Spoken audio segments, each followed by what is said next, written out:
গড় নির্ণয়ের কাজ শেষ হওয়ার পর আমাদের যেতে হবে বিষয় ও পাস নাম্বার।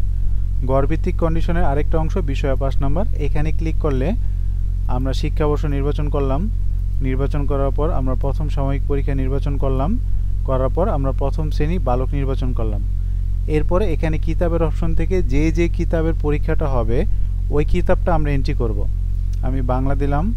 বাংলা দেওয়ার পর এখানে তিনটা অপশন দেখাবে, গড় মেয়ারি, মেয়ারি, অধিকতর মেয়ারি।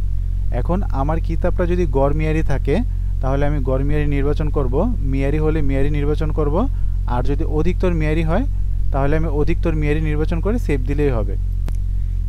এখানে গড় মেয়ারি বলতে আমরা সাধারণ সাবজেক্টগুলোতে বোঝাই। যদি এমন হয় যে আমার সাধারণ যে সাবজেক্টগুলো আছে ওইগুলোতে 3 কিতাবে যদি ফেল করে তাহলে ফেল, আর 2টা কিতাবে যদি সর্বোচ্চ ফেল করে তাহলে আমরা বিশেষ একটা ডিভিশন মাকবুল বলে বিবেচনা করব। তো সেক্ষেত্রে আমি এখানে সাধারণ বিষয়গুলোর জন্য গড় মেয়ারি নির্বাচন করতে পারি।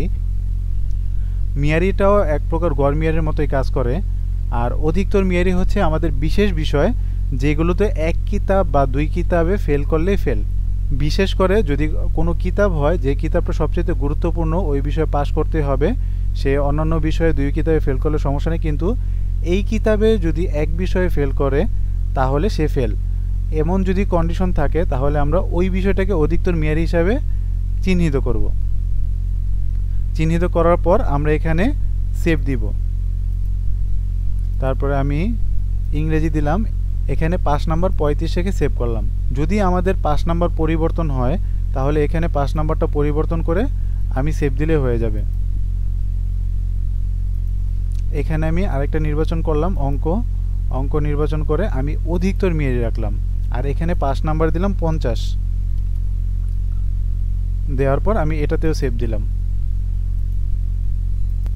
এখানে একটি অপশনাল বিষয় রয়েছে, কেরাত কন্ডিশন।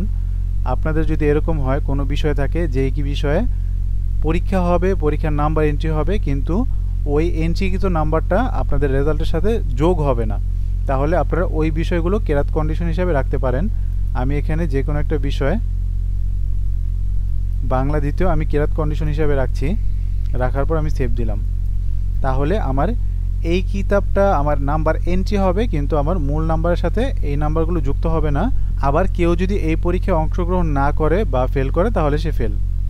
আপনার যদি কেরাত কন্ডিশন ব্যবহার করার কোনো বিষয় না থাকে তাহলে আপনার এটা ব্যবহার করার প্রয়োজন নেই। আপনি চাইলে এখানে বিষয় পাস নাম্বার থেকে প্রত্যেকটা বিষয় এডিট বা ডিলিট করতে পারবেন, তবে সেটা অবশ্যই পরীক্ষার নাম্বার এন্ট্রি করার পূর্বে। যদি পরীক্ষা নাম্বার এন্ট্রি করার পর আপনি বিষয়টি ডিলিট করে ফেলেন তাহলে আপনার রেজাল্টে সমস্যা দেখা দিতে পারে। তাই এটা আমার পরীক্ষা নাম্বার এন্ট্রি করার পূর্বে এডিট ডিলিট কাজ করা থাকলে এডিট ডিলিট করাটা ভালো হবে।